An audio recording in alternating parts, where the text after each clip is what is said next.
Hi friends, నేను మీ లక్ష్మణ్ మాట్లాడుతున్నా. ఈ వింటర్లో జనరల్గా కోడి పిల్లలు చలికి ఫుడ్ ఎక్కువ తినడానికి ఆసక్తి చూపించవు. సో ఆ టైంలో మాల్ నరిష్ అవ్వకుండా కోళ్ళకి ప్రోటీన్ ఫుడ్ ఇవ్వడానికి ట్రై చేయాలన్నమాట. అందుకని ఇట్లా గుడ్లని మనం మెత్తగా క్రష్ చేసుకుని జాగ్రత్తగా కలిపేసుకున్న తర్వాత ఆ ఫీడ్ మనం కోళ్ళకి ఇస్తే మాల్ నరిష్ అవ్వకుండా కోళ్ళు హెల్తీగా ఉంటాయి, వెయిట్ లాస్ కావు, అట్లనే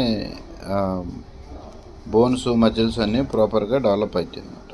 అందుకని కోళ్ళకి వింటర్లో చాలా జాగ్రత్తగా, నేను ముందు వీడియోలో చెప్పినట్టు లేట్గా విడుచుకోవాలి, అట్లనే time to time temperature maintain చేసుకోవాలి. ఇట్లా గుడ్లు కలిపిన ఫీడ్ని మనం కోళ్ళకి పెడితే అట్లీస్ట్ ఒక 5-6 డేస్ అట్లా పెట్టడం వలన హెల్తీగా ఉంటాయి. Thank you.